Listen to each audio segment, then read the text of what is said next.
amigo Brasil, 964-450532. Quer mandar perguntas? É agora, a hora é essa. Como prevenir, contra as puxadas de tapete? Andréia, psicóloga, Puglisi, bem-vinda. Tudo bom, Andréia? Tudo bem, obrigada. Bom ter você aqui. Estar aqui com você. Todo nosso, amada, te receber. Vou liberar as perguntas, viu, gente? Já recebeu uma puxada de tapete aí? Quer falar pra gente? 964-450532. E aí, essa é uma pauta, digamos assim, que acontece com todo mundo. Às vezes as pessoas têm vergonha de falar, às vezes ficam em situações complicadas, mas puxada de tapete acontece o tempo todo, né? O tempo inteiro, Nani. O tempo inteiro. É um tema, assim, bastante corriqueiro. Eu diria que hoje, quando a gente vive nesse mundo mais corporativo, né, empresarial, isso é muito constante. Eu diria para você que hoje um dos grandes pontos é como saber lidar com essa puxada de tapete e como identificar isso no dia a dia, né? Às vezes, quando a gente entra até num trabalho novo, né, e tendo uma oportunidade nova, como é que a gente vai conduzir isso, né? E muitas vezes a gente acaba sendo muito bem recebido por todos que estão à nossa volta, né? A princípio, né? Aí, Exatamente, de repente, exatamente. Pode dali começar a história para uma puxada de tapete. E esse é o ponto de atenção, né? A gente tem aquele Obrigada. profissional onde vai lá, te acolhe, te recebe, acaba fazendo muitos elogios. E a gente precisa tomar um pouco de cuidado, né? Não só a gente avaliar e observar muito, acho que o ato da observação nesse contexto é muito importante, porque a dica que eu diria é o seguinte: por mais que você tenha aquela competência, não adianta você só ter a competência, mas você precisa demonstrá-la, você precisa aparecer com aquela competência. E aí você mostra a competência, aparece, desperta os olhares, de repente a inveja de um colega que não tem tanta competência, ou de repente está com a inveja do cargo que você assumiu. Exato. E como lidar com as frustrações quando você recebe uma puxada de tapete também? Isso... E conviver, né, que é o mais difícil. Sim, exato, porque hoje o trabalho corporativo está cada vez mais numa equipe multidisciplinar. Então você tem profissionais que estão à sua volta e que às vezes ocupam o próprio cargo, ou o próprio gestor está vendo que aquele colaborador daquele time está se destacando, né? E surge muito a questão um pouco da inveja também. A gente tem que tomar muito cuidado com essa questão da inveja, porque a inveja é tudo aquilo que na verdade você gostaria de ter, aquilo que o outro está apresentando. E para você saber lidar com isso, é muito importante você, na verdade, parar para observar e olhar do guarda-chuva, para no teu dia e reflete que ações que estão surgindo no dia a dia, que acabam te incomodando, ou que você tem aquela certa intuição. A gente nunca pode deixar de lado a nossa intuição. Então você acha que a intuição diz tudo, a gente nunca erra? É um dos fatores muito importantes. Principalmente muito a mulherada, né? Muito importante. Sexto sentido é sempre mais aguçado, né? Exatamente. Porque às vezes é muito comum você estar numa reunião individual e você estar a dois, trazendo o tema que você achou que é interessante, ou até uma pauta, um direcionamento que faça sentido e que vai agregar valor para o negócio da empresa, vai dar um resultado muito positivo, aquele que está escutando fala, opa, peraí, de repente isso daqui pode ser até interessante, porque vai dar uma visibilidade muito importante para o outro e para mim não necessariamente. Então gera um pouco também da insegurança do outro, né? Muito, muito. A insegurança do outro... Porque a inveja é muito isso, né, doutora? É muito a frustração sua no que você vê no outro. Na verdade, a inveja, você inveja só o que você gostaria de ser ou ter. Exatamente, exatamente. Então, aquele que, na verdade, está trazendo uma ideia, é muito importante que ele compartilhe essa ideia, não como numa reunião individual, mas que ele possa fazer uma apresentação em grupo, trazer para todos que estejam envolvidos nesse contexto, trazer para o gestor, compartilhar com a empresa, para que minimize essa questão, de fato, de falar assim, puxa, eu posso aproveitar e pegar a ideia do outro, né? E tem muito a ver também com os princípios e valores, né? Eu acho que hoje em dia, essa questão dos princípios e dos valores... Está se perdendo muito. Está se perdendo muito, o mundo está cada vez mais competitivo, as posições no mercado estão cada vez mais sendo extintas, tendo poucas posições, para o volume de profissionais que a gente tem hoje de mercado, então a competitividade está muito alta, e isso precisa tomar muito cuidado. E o que eu diria como recomendação é, seja íntegro, né? Seja você mesmo, tenta mostrar o máximo possível de competência que você tem, faça aquilo que de fato você consegue fazer, demonstrar aquilo, que isso de certa forma vai minimizar para aquele que está de olho em querer pegar, de repente, uma posição e ser promovido no seu lugar de uma maneira talvez não adequada e não ética dentro do mercado corporativo. O problema que falta é ética, né? Exatamente a ética nos ambientes de trabalho. E como a pessoa lidar com a frustração quando você planeja, sonha, cria, né? Lança uma novidade no seu trabalho e leva aquela puxada de tapete, outra pessoa, né, leva a fama por um trabalho que na verdade você fez. A pessoa lidar com isso. Eu sempre recomendo isso para os meus pacientes. O ideal é você sentar com aquela pessoa, você conversar com ele diretamente, tenta entender qual foi o motivo de repente, aquela ideia, ele ter passado o tapete, né, e ter vendido aquilo como dele e não como o do parceiro, e mostrar que você está, na verdade, junto.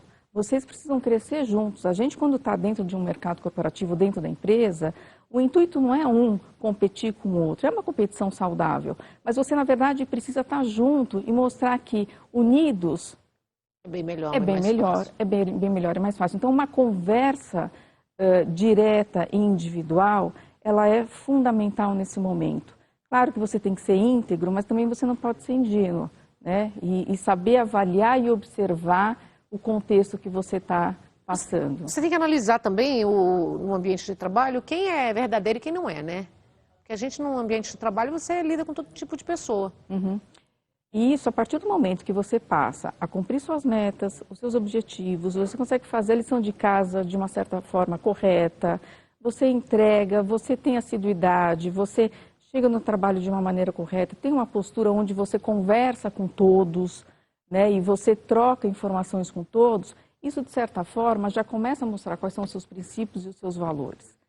Isso já mostra, de fato, e começa a diferenciar um profissional do outro. E tomar muito cuidado mesmo, o ato da observação, ele é fundamental. Tem que ser mais antenado, né? Muito. Tem que ser muito antenado, porque às vezes também a puxada de tapete vem de onde você menos espera. E aí? Você pode levar uma puxada de tapete do seu chefe. Exato, porque aí o chefe pode... O que acontece na cabeça da pessoa também? O chefe às vezes acaba ficando muito incomodado porque ele começa a perceber que o time dele ou aquele profissional tem mais competência do que ele. Mas ele tem que olhar aquilo no sentido de que, ok, se ele tem mais competência comigo, o que a gente pode fazer juntos para a gente crescer e a gente poder ter um resultado comum? E aí tem que ter uma conversa muito franca e muito transparente. Então, esse profissional que está sentindo, que está tendo essa puxada de tapete, ele precisa, de fato, ter uma boa conversa, ser claro, transparente. E quanto ele mais conseguir comunicar com os outros da organização e trazendo a sua ideia e o seu parecer, as pessoas vão começar a perceber, na verdade, aonde que está o ponto para que isso minimize. Porque, na verdade, a gente tem que chegar num acordo comum. Mas e aí, o que fazer quando é o chefe que puxa o tapete? Porque, na verdade, ele está no direito. Né? Não de puxar o tapete, mas ele está no direito de demitir, de falar que não. E, de repente, o que eu vejo também, vamos falar do outro lado, que a gente se ficar na tecla de puxar o tapete, eles vão puxar o tapete, a gente vai puxar o tapete. Vai puxar o tapete, vai ser complicado, porque se não tem índole, uma índole boa, vai continuar fazendo. Mas como você superar isso? Vamos, então, fortalecer quem foi puxado o tapete, digamos assim. Você sabe que isso está sendo muito caso de terapia. Por isso estou falando que tem gente que fica muito magoada, depressão. Tem pesquisas aí, recentemente teve uma pesquisa que saiu que 96% dos profissionais, quando você faz uma pesquisa dentro da organização, todo mundo já passou por uma situação dessa.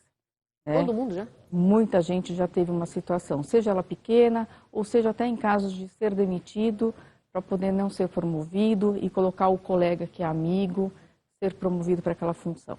Uma hora ou outra isso vai acabar aparecendo dentro da organização, mas é o quanto de fato aquele profissional está preparado para sustentar aquilo e ficar naquela posição sabendo que o tapete dele está sendo puxado. E ele tem que ser muito transparente e ele tem que conversar. A comunicação nesse sentido, ela é fundamental. Com quem? Onde você acha que deveria? No RH, com seu chefe? Junto com o gestor, eu acho que tem que ser uma conversa, quanto mais transparente, desde quando você inicia dentro da organização, definir suas metas, suas expectativas, o que um espera do outro, aquela história de você ter um feedback, eu vou esperar o meu chefe dar um feedback. Não, o feedback são dos dois lados. Tanto a pessoa que é da equipe, ele pode cobrar o feedback do gestor e vice-versa, né? É uma via de mão dupla. Então, essa conversa, essa comunicação precisa estar muito clara, porque Porque às vezes a gente começa no trabalho e a gente espera daqui 6 meses... Dá uma acomodada também, né? Dá uma acomodada, a gente fala assim, ah, bom, meu gestor não veio aqui, conversou comigo, vou esperar mais 6 meses. Não, se você está sentindo de fato uma necessidade ou está vendo alguma coisa errada, o colaborador também precisa estar conversando com o gestor. Você acha que você também pode ser, digamos assim, meio alvo fácil de ser puxado o tapete?